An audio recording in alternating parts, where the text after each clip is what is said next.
빌립보서 2장 19절에서부터 30절까지. 자, 2장 19절에서부터 30절까지. 한 절씩 교독하면서 봅시다. 제가 19절, 여러분들이 20절 읽겠습니다. 내가 디모데를 속히 너에게 보내기를 주 안에서 바람은 너희 사정을 알므로 안위를 받으려 함이니 이는 뜻을 같이하여 너희 사정을 지키리 생각할 자가 이밖에 내게 없습니다. 그들이 다 자기 일을 구하고 그리스도 예수의 일을 구하지 아니하되 디모데의 연단을 너희가 아나니 자식이 아버지에게 함같이 나와 함께 복음을 위하여 수고하였느니라. 그러므로 내가 내 일이 어떻게 될지를 보아서 곧 이 사람을 보내기를 바라고 나도 속히 가게 될 것을 주 안에서 확신하노라. 그러나 에바브로 디도를 너희에게 보내는 것이 필요한 줄로 생각하노니 그는 나의 형제요 함께 수고하고 함께 군사된 자요 너희 사자로 내가 쓸 것을 돕는 자라. 그가 너희 무리를 간절히 사모하고 자기가 병든 것을 너희가 들은 줄을 알고 심히 근심한지라. 그가 병들어 죽게 되었으나 하나님이 그를 긍휼히 여기셨고 그뿐 아니라 또 나를 긍휼히 여기사 내 근심 위에 근심을 면하게 하셨느니라. 그러므로 내가 더욱 급히 그를 보낸 것은 너희로 그를 다시 보고 기뻐하게 하며 내 근심도 덜려함이니라. 이러므로 너희가 주 안에서 모든 기쁨으로 그를 영접하고 또 이와 같은 자를 존귀히 여기라. 그가 그리스도를 위하여 죽기에 이르러도 자기 목숨을 돌보지 아니한 것은 나를 섬기는 너희의 일에 부족함을 채우려 함이니라. 아멘. 어제 2장 12절에서부터 18절 말씀은 예수께서 너희에게 겸손의 도를 보이셨고 하나님과 당연한 권리를 누리는 것을 포기하고 이 땅에 내려오셨으니 두렵고 떨림으로 너희의 구원을 이루라. 이렇게 진술한 이후에 두렵고 떨림으로 구원을 이루는 것은 우리가 날마다 그리스도의 장성한 분량에 이르기까지 자라가는 것, 또한 동시에 이 구부러지고 악한 세대에서 빛의 자녀로 살아가는 것, 이렇게 권면했다고 말씀드렸어요. 구부러지고 악한 세대는 원래적 의미는 거짓말, 그리고 등이 이렇게 구부러진 세대라고 했습니다. 그렇게 우리는 그들의 시선에 맞출 이유가 없다고 그랬어요. 근데 우리는 자꾸 우리의 모습을 그들의 시선에 따라 맞추다 보니까 이게 이제 등이 날마다 휘지. 영적 등이 휘고 마음이 휘어버려. 정신과 자세와 태도가 날마다 휩니다. 그 상황에서 하나님의 은혜로 우리의 은혜의 허리를 꼿꼿하게 펴야 그들의 관점으로 우리를 평가할 때 우리는 너 알 수 있다 그랬어요. 나 하나님의 은혜가 있어. 나 복음이 있어. 나 기쁨이 있고 자유함이 있어. 그들의 시선을 더 이상 너 이렇게 멈출 수 있는 것은 바로 우리 안에 있는 복음의 씨요, 하나님의 은혜요, 하나님의 말씀밖에는 가능하지 않다. 그래서 어제는 좀 조명해 보셨는지 모르겠어요. 저도 말씀을 전하고 나서는 내가 말씀을 잘 전했나, 물론 그것도 고민이 되긴 하지만 어떨 때는 말씀을 전하는 자인 동시에 누구보다 또한 무엇보다 말씀을 순종하고 따라야 하는 자이기에 저도 이제 가끔 가다가 이 말씀을 이렇게 봅니다. 하나님, 어그러지고 부러진 이 세대에서 과연 저는 지금 신앙의 허리를 꼿꼿하게 펴고 있습니까? 이렇게 어제는 하루 종일 머리에 그렸던 것 같아요. 꼿꼿하게, 진실되게, 하나님의 자녀답게 살아가려고 몸부림은 쳐봤는데 그건 이제 최종적으로 하나님께서 평가하실 문제겠죠. 그리고 나서는 사도 바울은 오늘 약간 사적인 이야기로 오늘 이야기를 이제 시작합니다. 그 사적인 이야기인즉슨 물론 이제 공적인 일과 사적인 일이 함께 이제 혼재되어 있는 내용이긴 한데 19절에 이렇게 얘기합니다. 내가 디모데를 속히 너에게 보내기를 주 안에서 바람은 너희의 사정을 알므로 안위를 받으려 한다. 그랬어요. 빌립보 교회 안에도 여러 문제들이 있다 그랬어요. 그래서 하나 되지 못하는, 그리고 식이나 어떤 허영심에 들떠있는, 그러니까 일반적으로 우리 한국교회 안고 있는 문제들이 고스란히 빌립보 교회 안에 이제 녹아져 있었겠죠. 그런데 참 희한하죠. 빌립보 1장 1절 2절에 보시면 내가 빌립보에 있는 감독들과 집사들에게 편지한다. 혹시 기억나시나요? 그 감독들은 목회자라 그랬어요. 그러니까 이미 빌립보 교회에 있는 리더십이 있었다는 얘기죠. 그러면 그들에게 맡기면 되잖아요. 빌립보 교회 안의 문제를. 그런데 왜 사도 바울은 디모데를 다시 보내야 되냐고 하네요. 그죠? 네. 분명히 리더십이 있고 목사가 있어요. 전도사가 있어요. 그런데 그 문제를 해결하지 못해요. 말씀으로 누군가를 인도하지 못한다면 이건 우리의 고민이 정말 진지하게 물을 수 있어야 될 것 같아요. 우리 교회는 분명히 목사가 있는데, 우리 교회는 전도사가 있는데 왜 외부에서 누군가가 수혈이 되어야 하느냐? 지금 그 얘기 아닌가요? 다시 볼까요? 19절. 내가 디모데를 너에게 속히 보내기를 주 안에서 바람은, 그리고 20절 시작. 이는 뜻을 같이하여 너희 사정을 진실히 생각할 자가 이밖에 내게 없음이라. 이밖에가 누구예요? 디모데밖에. 우리 한번 읽어볼까요? 1장 2절 1장 1절 볼까요? 1장 1절 시작. 그리스도 예수의 종 바울과 디모데는 그리스도 예수 안에서 빌립보에 사는 모든 성도와 또한 감독들과 집사들에게 편지하노니. 얘네들 어디 갔어요? 얘네들 어디 갔나요? 빌립보 교인들을 말씀으로, 때로는 복음으로, 때로는 따끔한 훈계와 징계로, 아니면 그리스도의 사랑으로, 그리스도의 복음으로 양육하고 훈육해야 될 주님의 일꾼들은 다 어디 갔습니까?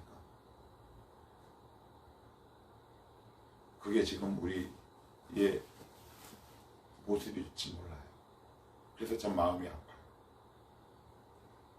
목사들은 많은데 교회 공동체 안에서 벌어질 그 문제를 하나님의 말씀으로 통찰하고 이 문제의 진원지가 어디인지 밝혀내지 못하고 어떻게 해결하고 어떻게 실타리를 풀어나가야 할지 모른다면, 그래서 누군가 외부의 수혈과 도움이 필요하다면, 그러면 그 안에 있는 자들은 과연 무엇을 했을까요?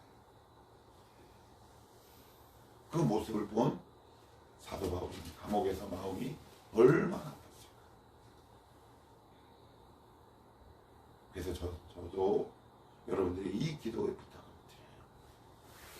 하나님, 우리 청원학교회가 이렇게 되지 않게 하옵소서. 그죠? 네. 이재성 목사가 있어. 그런데 답을 주지 못해. 목사님, 저 이런 고민이 있습니다. 근데 내가 몰라. 기도해봐. 아니면 가르치는데 말씀을 제대로 이해하지 못하고 통찰하지 못하고 해석하지 못하고 살아내지 못해서 누군가에게 복음의 방향을 제시할 수 없다면 저는 목사 때려쳐야죠. 그죠?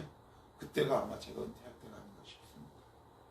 이 말씀을 보는데 너무 안타까운 거예요. 분명히 감독들이 있었고 집사들이 있었는데 왜 바울은 감옥에서조차 빌립보 교회를 향해 안타까움을 품으며 내가 디모데를 보낼 수밖에 없는데 얘밖에 보낼 놈이 없다라고 얘기할 거예요. 그러니까 이 편지를 본 빌립보 감독들은 되게 부끄럽죠. 우리 청월함교회가 이렇게 안 됐으면 좋겠어. 그래서 두려워요. 한편으로는.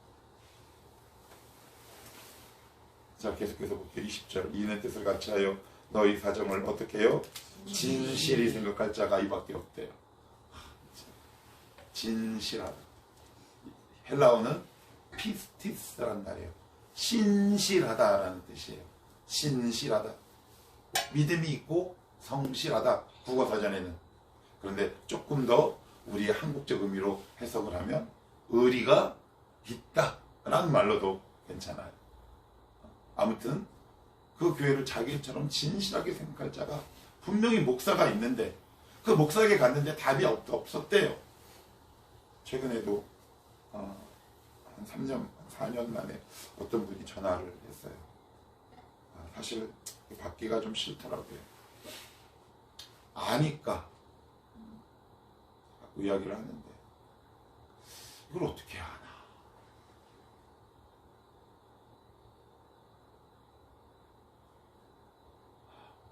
고민이 컸어요. 근데 어떻게 해요? 사람 먼저 살리고 봐야지. 안 그래? 그래서 그냥 속이 좀 상했어요. 거기도 분명히 있는데 사람이. 안타까웠어요. 근데 화가 난 건 아니고요. 그냥 아프더라고요. 마음이 찌릿찌릿. 진실이 생각할 사람 디모데밖에 없고요. 여러분이 이런 디모데 같은 사람이 되길 축복해요. 어려운 일이 딱 일어났을 때 생각나는 한 사람. 그 사람이 진짜 아닌가요? 그 사람이 진짜 실력 있는 사람 아닙니까? 그죠? 이 문제 우리 선율이한테 가면 진실이 생각하고 뭔가 도움을 줄 거예요. 유정석 집사님한테 가면 이 문제를 뭔가 해결할 수 있을 것 같다. 뭔가 위로를 받을 수 있을 것 같다. 그러지 않겠어요? 그런 사람이 바울 주위에 디모데밖에 없었다. 참 슬프죠. 바울 되게 외로웠을 것 같아요. 계속해서 볼게요. 자, 그런데 왜 이밖에 없냐? 왜 디모데밖에 없냐? 그 이유가 뭐냐? 이유에 대해서 딱 얘기합니다. 자, 21절 같이 읽어요. 시작.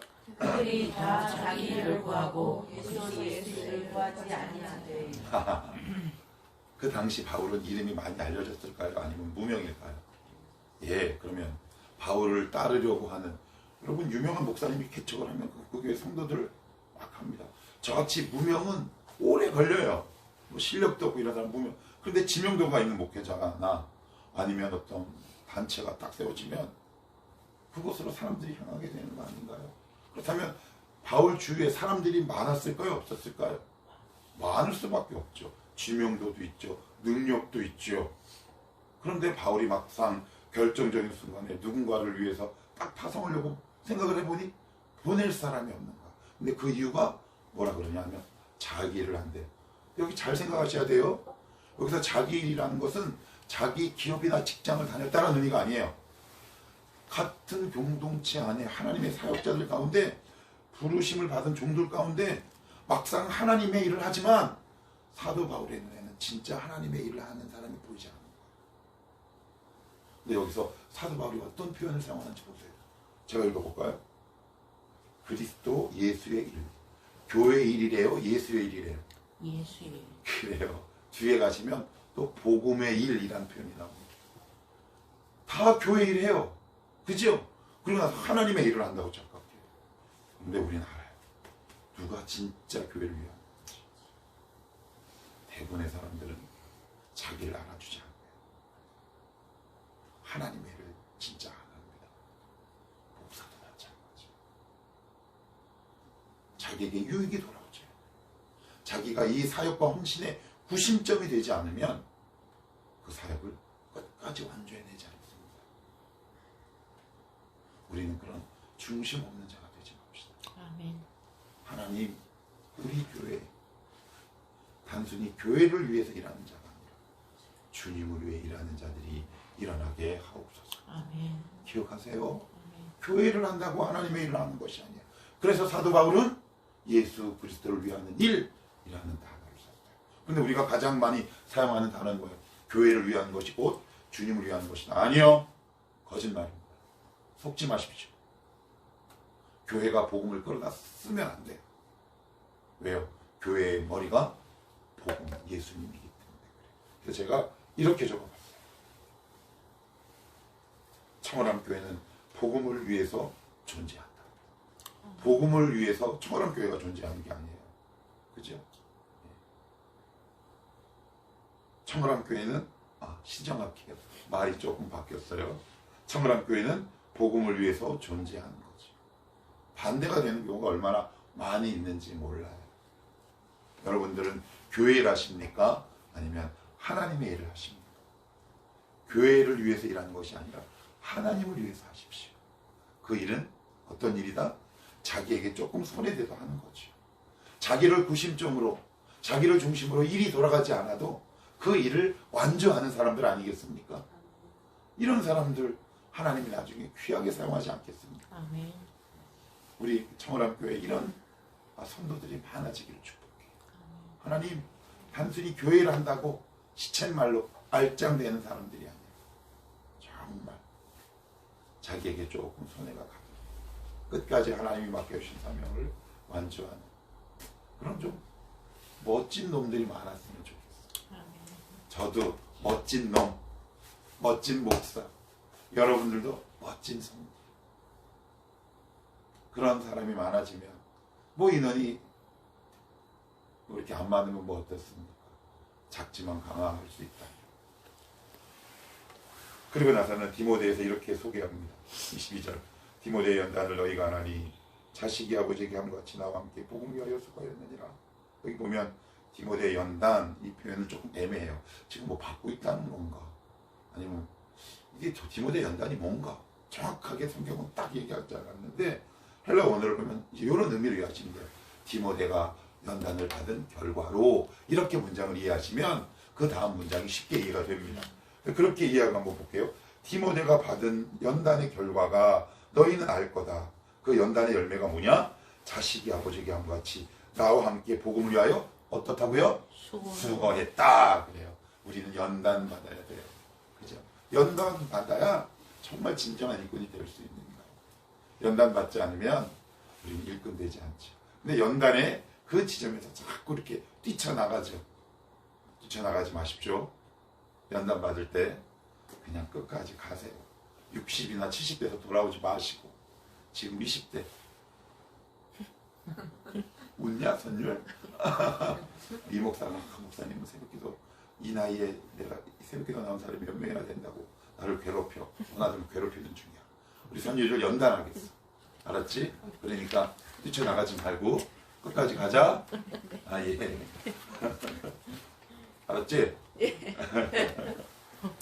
자, 그리고 나서는 이렇게 얘기합니다. 24절, 23절.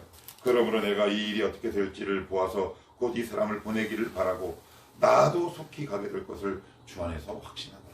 감옥에 갇혀 있지만 내가 언젠가 풀려나서 내가 빌립보에 가기를 확신한다. 그러면서 디모데를 보내기에 앞서서 누군가를 한 명 이렇게 보내기를 원한다라는 말로 그 다음 문장을 이어가고 있어요. 그러나 25절 에바브로디도를 너에게 보내는 것이 필요한 줄로 생각하노니 그는 나의 형제요 함께 수고하고 함께 군사된 자요 너희 사자로 내가 쓸 것을 돕는 자라. 그랬습니다. 에바브로디도 이제 뒤에 나오지만 이 사역을 감당하다가 이제 죽을 뻔한 일이 발생했는데 에바브로디도를 향해 사도 바울의 평가가 뭐냐면 이거예요. 형제, 우리 다 형제죠. 그 다음에 함께 군사된 자요. 그죠? 예, 수고하고 너희 사자로 내가 쓸 것을 돕는 자. 예, 군사됐다라는 말이 무슨 말일까요? 군사. 왜 이런 말 쓰죠? 아, 그는 진짜 참 군인이야. 그죠? 참 성도야. 제가 청년들에게 여러 차례 이야기하는 바가 있어요.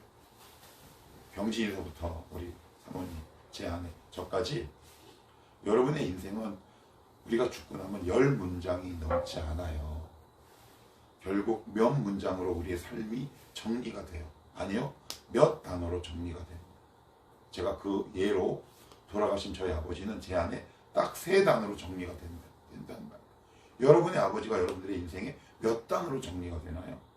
내 배우자가 몇 단어로 정리가 됩니까? 에바브로디도는 3단어로 정리합니다. 함께 군사된 자요 나의 쓸 것을 돕는 자. 말이 깁니까? 짧죠. 예. 내가 없을 때 여러분은 타인에게 어떤 단어로 규정되는 사람입니까? 그 평가가 진짜죠. 내 앞에서 하는 말은 대부분 가짜. 그래서 저는 제 앞에서 목사님 그러면 그 입을 다물라. 그 입을 다물라. 뭐 이렇게 뭐 은혜 받았대 그러면 닥쳐라. 혹시나 그 입을, 친한 집사님들한테 그렇게 얘기했어요. 그 입을 다물라고 원사님, 막 제가 농담시, 그럼 아니까. 저에 대한 진짜 평가는 제가 없을 때, 그죠? 더 나아가서 내가 주님 품에 있을 때, 여러분을 향한 나의 진짜 평가는 집에서 믿는 말을 얘기할 때야. 이미 그 비밀인데, 그죠? 그 평가가 나의 진짜 평가입니다. 이 평가가 여러분의 평가가 되기를 바랍니다. 아멘. 나와 함께 봉사된 자요, 진짜 형제요, 나의 쓸 것을 도왔던 신실한 놈이었다. 하나님의 평가가 아니겠습니까? 그죠?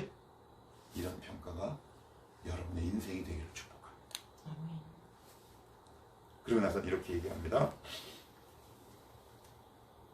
27절만 볼게요. 시간이 좀 길어져서 27절. 그가 병들어 죽게 되었으나 하나님이 그를 궁일히 여기셨고 그뿐 아니라 또 나를 궁일히 여기사 내 근심 위에 근심을 면하게 하셨느니라. 그러니까 에바브로디도가 사도 바울에게 빌립보 교회까지 소식을 들어요. 그래서 에바브로디도를 빌립보 교회에서 파송을 합니다. 그냥 파송을 한 게 아니라 뭘 이제 물질을 좀 들려서 파송을 하는데 중간에 병이 걸렸는데 큰 병이 걸렸어요. 그러니까 이제 빌립보 교회도 걱정이고 감옥에 있는 사도 바울도 걱정이에요. 그런데 하나님이 긍휼히 여기셔서 살았다. 그런데 에바브로디도가 얘기했어요. 우리 아까 봤죠? 함께 군사된 자요, 나와 함께 수고하고 쓸 것을 했던 자다. 이렇게 얘기하죠. 이렇게 우리 식으로 얘기하면 예수 잘 믿었어요? 안 믿었어요? 잘 믿었죠. 근데 죽을 병에 걸려버렸네. 우리가 예수 믿다가 기도해요. 하나님 감사합니다. 그런데 무슨 일이 있으면 우리는 큰일 나는 줄 알아요. 에바브로디도 죽을 병에 걸렸대. 어차피 우리 죽기 전에 병 걸려서 죽는 거 아니에요? 병 걸려서 죽는 게 낫지 객사하는 거보다는. 안 그래요? 우리는 다 죽어요. 위로가 되네. 저도 죽고 다 죽어요. 그런데 왜 그리스도인은 안 죽어야 합니까? 우리는 병에 걸리지 않아야 하나요? 우리는 아프지 않아야 합니까? 우리는 고난에서 예외가 됩니까?